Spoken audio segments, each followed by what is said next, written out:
Hi, Steve Dangle here in the SDPN studios in Adam Wild's basement. Had to change up the scenery a little bit. You see, we were recording a podcast when Jake McCabe and Sam Lafferty are Leafs! First and foremost, let me just say, there is only one thing better than your team winning in sports, and that is being right about stuff. I have been riding the Sam Lafferty and Jake McCabe to the Leafs in the same deal trade for Jesse, a month? Jesse gave me a thumbs up. It's been like a month. I'll give you the deal in full, but first, think you know which way it's going to go? I didn't when I started the day, but if I did, I would head to Sports Interaction. When the puck drops, Sports Interaction has you covered pregame, live betting on all major sports, including baseball, which is starting, and prop bets. Head to sportsinteraction.com/SDPN. That's sportsinteraction.com/SDPN, and download the Sports Interaction app, but only if you're 19 years of age or older. Please play responsibly. Wild day. We were talking about the Timo Meier trade on the podcast, the Tanner Jeannot trade, the Leafs game against the Seattle Kraken, of course, which the Leafs won 5-0.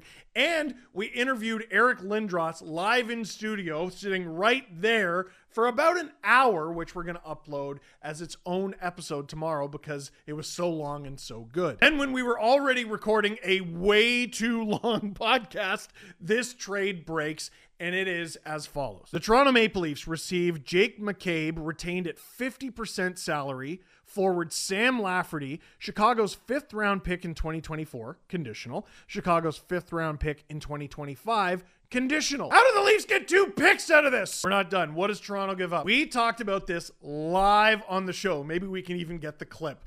I was expecting, we were debating who was going to be involved in the deal. Jesse knew, Adam and I didn't. We were talking about Rasmus Sandin potentially going in the deal. We were talking about Nick Robertson. Toronto's 1st round pick in 2025, and it's top 10 protected. Toronto's 2nd round pick in 2026. I didn't even know they could deal that far into the future.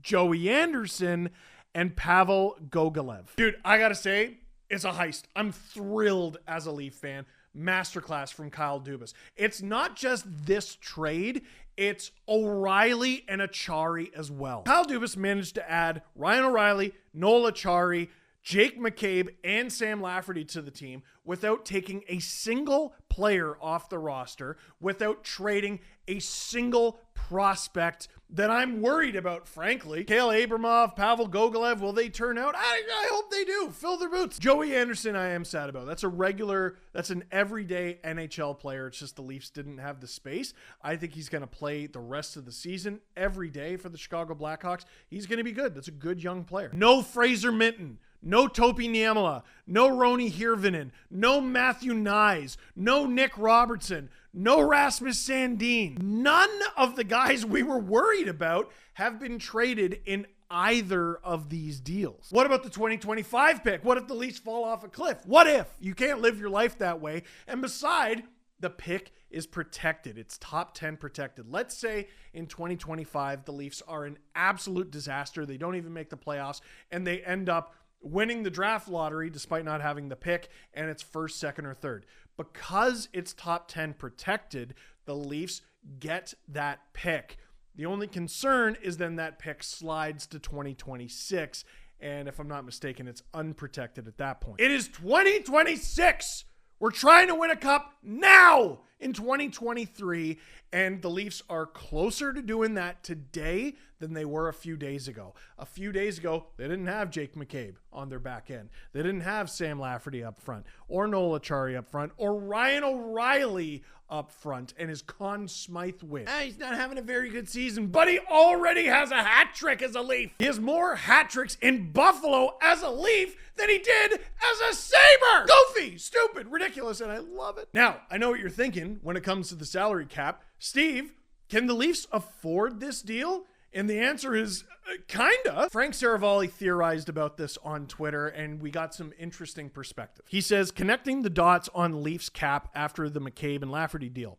Number 1, either Toronto is not planning to activate Matt Murray until the playoffs, or number 2, or Toronto is now moving one of Kerfoot or Engvall or Hall before the deadline. seems to be some smoke recently with Kerfoot and the Canucks. The Canucks are very guarded, and they're definitely up to something. We know they're working on Luke Schenn. Who knows? Maybe the Leafs could be in on Luke Schenn, because I'm not great at math, but if I'm not mistaken, if Matt Murray doesn't come back until the playoffs, the Leafs could afford to add someone like Luke Schenn at half retained. Now, what would they offer the Canucks in order to get him? I don't know, because they don't really have any picks. Imagine a Kerfoot for Schenn deal or something like that. I'm just throwing it out there. But the Canucks are definitely up to something, so it wouldn't surprise me. Add me to the list of people who this morning were tweeting about the fact that the Canucks were working, they were trying to do something with JT Miller. I doubt it's going to happen on account of it's JT Miller and he has an $8 million times 8 contract that kicks in next year. But I do know they're trying. I didn't hear them come up in any Kravtsov rumors before that trade happened. You never know. So what do Sam Lafferty and Jake McCabe bring to the Leafs? Well, on top of their play, the financial stability is wild. Lafferty, if he turns out to be a complete bum, which I don't think he's going to be, has a fully variable contract, $1.15 million this season and next. That's vital. Jake McCabe, at half retained, is now $2 million against the cap this season and next and the year after. This guy is going to be a Leaf for a little bit. Now, I was wondering if he could wear the number 24 like Brian McCabe did, and Lafferty wears 24, so those two might have to have an awkward conversation. Also, do you want a 24 McCabe jersey there, Jake? I don't know. Pretty sure just don't score an overtime winner against your own team in Buffalo, and you're fine. Lafferty is a good ad for the team because he's just a versatile forward for them. If he has to play center, he can play center, and he has a decent face-off percentage. If he has to play wing, he can play wing, and he's had a good season. He's up to 10 goals. Now, I've seen some people talk about, oh, he's got a high shooting percentage this year. It's not a big a deal as people are making it out to be. He had 5 goals last season, and he's got 10 goals this season. He shot 7% last season. He's shooting 12% this season. Split the difference, he should be at like 7.5 goals, which you can't do. So let's round down and say 7. It's not a huge deal. He needs to forecheck hard if he wants Kyle Dubas to love him. He needs to hit. He needs to win puck battles. He needs to be responsible defensively. He's a bottom 6 guy. And the Leafs, for the second time in about a week, improve their bottom 6. We've all been excited about Ryan O'Reilly, but Noel Acciari has been a revelation. Adding all 4 of these guys to the Leafs lineup, 3 of them forwards, without taking a single roster player out, is masterful. And while Lafferty is nice to add to this deal, the big thing is Jake McCabe. He's a big left-handed defender who can play both sides, and I am fascinated to see where he ends up playing with the Leafs. At the time that I'm recording this, we don't know, like Sheldon Keefe hasn't released anything, but could he play with Riley on the right? Could he play with Brody? Which one of them plays right and which one of them plays left? Who gets bumped out of the lineup? That is a big factor when it comes to what side McCabe plays on, because it could be Sandin. It could be Hall. I don't think it's going to be Gio, so it's one of those two. McCabe is 6'1" and over 200 pounds, and he hits often and he hits hard. He is directly a Jake Muzzin replacement. The Leafs needed to do this move. The Leafs had Jake Muzzin locked up long term. They wanted this player for a long time, and they wanted what he brought to the lineup for a long time. He's not available anymore. He's shut down for the season. He may never play in the NHL again. Jake McCabe brings exactly what you need to win in the playoffs. Jake McCabe has 122 hits this season. Steve, how am I supposed to feel about that? Pretty good, because he would lead Leafs defensemen in hits if he were a Leaf the whole time. Justin Hall has 117. Zach Aston-Reese is the only player with more at 124, but he's a forward. He's often on the forecheck.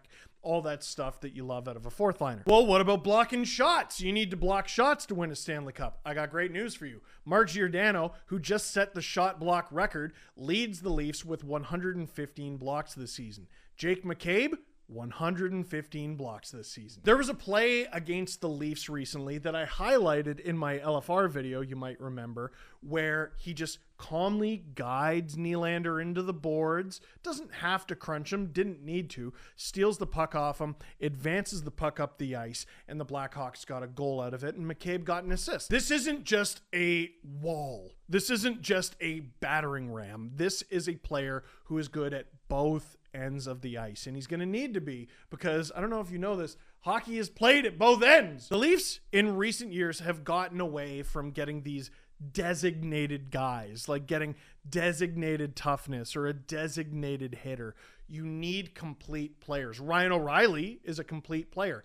Noel Acciari, we'll see with Sam Lafferty, and Jake McCabe appears to be that guy. Last thing I'll highlight, because I don't know, there could be another trade coming any second now. I talked about, I don't know if the Leafs have enough wing depth to do a 1-2-3 of Matthews, Tavares, O'Reilly. I mean, you can do it, obviously, but you don't want to waste a Tavares and you don't want to waste an O'Reilly.